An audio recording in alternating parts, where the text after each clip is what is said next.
వేలాది మంది కార్మికులు ఇళ్ళు లేని వాళ్ళు ఉన్నారు, స్థలాలు పొందని వాళ్ళు ఉన్నారు, పట్టాల రిజిస్ట్రేషన్ కాక ఇబ్బంది పడే వాళ్ళు ఉన్నారు. ఇటువంటి సమస్యల పరిష్కారానికి ఎన్నికల ముందు ప్రభుత్వం హామీలు ఇచ్చింది, కానీ ఇప్పటివరకు ఏ ఒక్క సమస్య పరిష్కారానికి కార్యాచరణ లేదు. పేదలకు స్థలాలు పట్టాలు రిజిస్ట్రేషన్ చేయాలంటే మాత్రం 2 ఏళ్ళు గడిచింది. ఇప్పటి వరకు ఒక్క మాట పల్లెత్తు మాట జనంకి హామీ ఇచ్చిన మాట నెరవేర్చుతాం, మేము అమలు చేస్తామని చెప్పి మాత్రం చెప్పట్ల.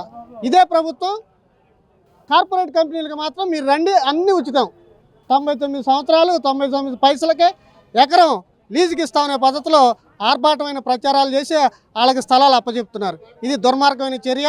కార్పొరేట్లకు కాదు, కార్మికులకి ప్రజలకి సమస్య పరిష్కారం చేసేటట్టుగా ప్రభుత్వాన్ని ఆలోచింపజేయడానికి పరిష్కారానికి దిశగా కదిలించడానికి ఈ రోజున మేము ఈ కార్యక్రమాన్ని చేపట్టాం. మన విజయవాడలో జక్కంపూడి కాలనీలో కూడా టిట్కో ఇల్లు ఇచ్చని చెప్పారు గవర్నమెంట్. మరి ఇంతమంది అక్కడ టిట్కో ఇల్లు ఇస్తే ఎంతమంది రోడ్డు కిందకి వచ్చారు? ప్రభుత్వం ప్రచారం చేస్తుంది గొప్పగా ఉంది, కానీ చేసిందేమో వాస్తవానికి విరుద్ధంగా ఉంది. 9,000కు పైగా టిట్కో ఇళ్ళు నిర్మించి సిద్ధంగా ఉన్నాయి. వాటిని చిన్న చిన్న మార్పులు చేసి శంకుస్థాపన చేయొచ్చు, శంకుస్థాపన కాదు ప్రారంభం చేయొచ్చు. కానీ పేరు తూతు మంత్రంగా ఫిబ్రవరి 31వ తారీఖున తూతు మంత్రంగా చేసేసి వదిలేశారు.